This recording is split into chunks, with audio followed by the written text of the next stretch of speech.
Did anybody imagine a scenario back then in the 40s against the Nazis in World War II that Hitler will stay in power? And Europeans will continue to sleep with the threat.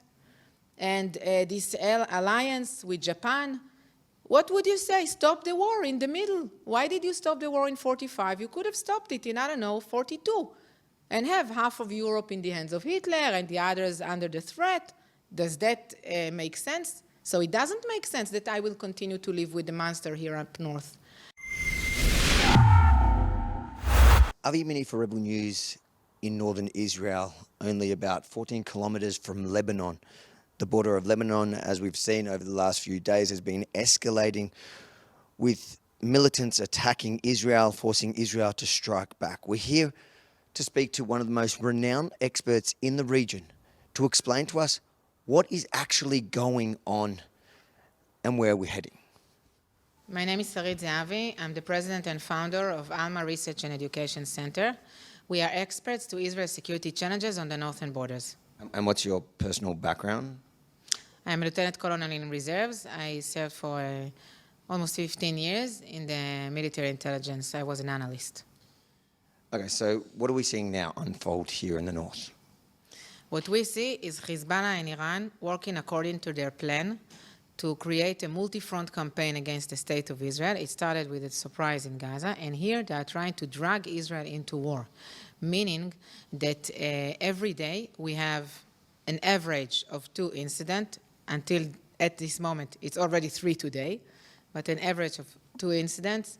Incidents mean terrorist attacks against the state of Israel, rocket missiles launching, UAVs, infiltration to communities, trying to kill Israelis, anti-tank missiles against IDF bases, shooting on the border, destroying the cameras on the border, which is very troubling because if they destroy the cameras, it means that they want to infiltrate and that way they blind us. So it's a very active border. It's not the catastrophe of Gaza because the IDF is now prepared. There are a lot of forces over here, by the way, also on the Syrian-Israeli border.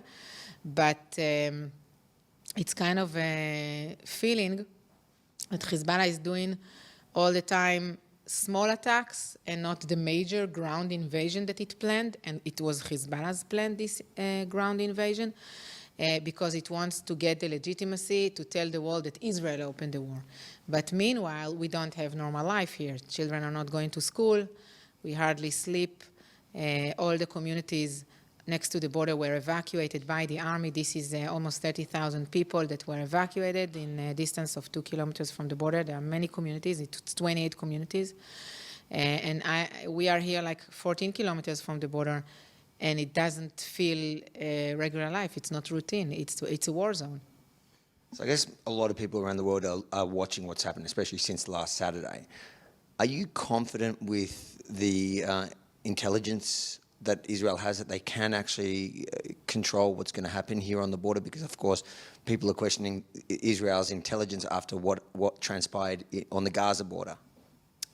I'll divide my answer to 2. First, after what happened in the south, I don't confident on anything, okay? Only trust myself and my husband to protect my kids. Second, I don't know what kind of intelligence was in the hand of the state of Israel before all of that happened. We will check that and we will make the investigation after the fighting. And, more than 2 parts. And third, what I want to say is that eventually at the time that we are now, it's not about intelligence. Now it's about operational preparedness. It's, to get an alert before and all of that, it's irrelevant because IDF is already here. If they will start to try to invade in something more massive, IDF is here to see that and to deal with that and to try to stop it. It doesn't mean that we won't have casualties. All of us know that Hezbollah has 10 times more rockets than Hamas, 10 times more. It means that it will take time to defeat and to eliminate this kind of military threat.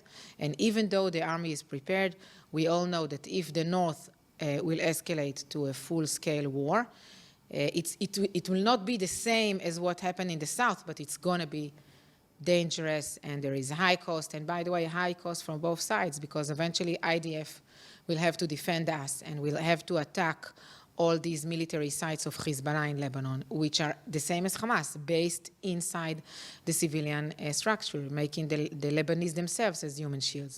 So I can say from here, I call Lebanese in South Lebanon to leave all areas where Hezbollah is based. They know where it is. I strongly suggest them, get out of there. Are you confident, though, that Israel will be able to fight and win this if this front opens as well? Do we have a choice? Not having a... Have a choice. It's either that or death. We're fighting for our lives. So we'll do whatever it takes. And I hope the United States will be with us. Are you confident, though, that you've got it? I get that there's no choice to have it, but I feel like this is a little bit different than... I've been here, in fact, I served here in the last Lebanon war. This feels very different. I've been here in Gaza, I served mostly in Gaza. This feels very different even in the south. Are you confident that Israel's actually got this one? Again, we don't have a choice. We'll do what it takes. That it's not a war between Israel and Hamas. And it's not even a war between Israel and Hezbollah.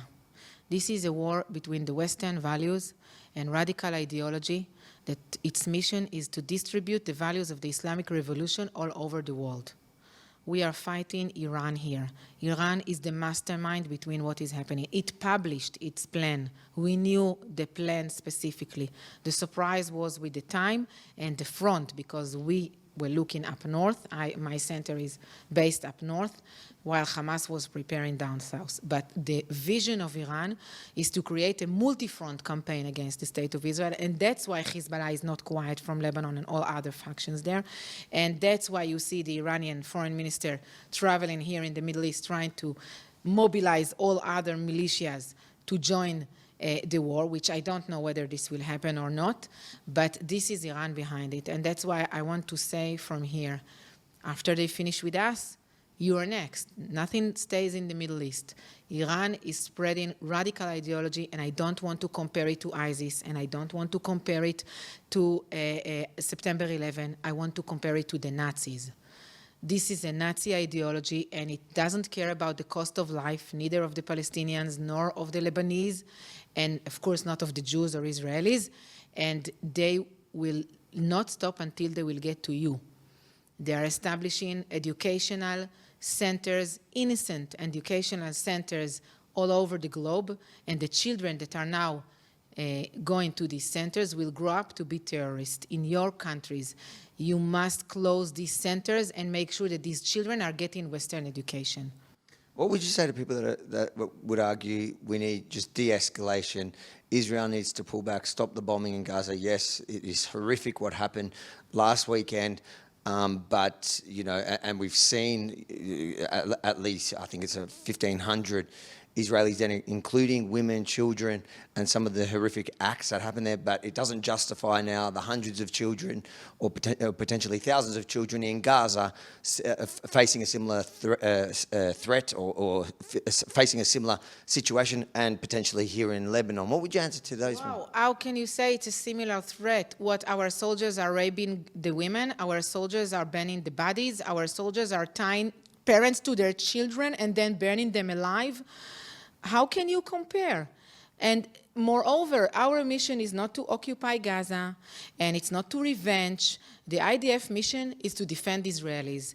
And when the concept, the strategy of lying on containment and deterrence collapsed, it doesn't work. We can't defend ourselves this way. We understand that the only way to defend ourselves is eliminate the threat. And one last thing, did anybody imagine a scenario back then in the 40s against the Nazis in World War II that Hitler will stay in power and Europeans will continue to sleep with the threat and this alliance with Japan?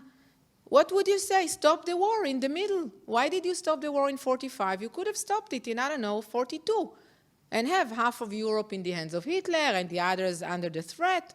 Does that make sense? So it doesn't make sense that I will continue to live with the monster here up north.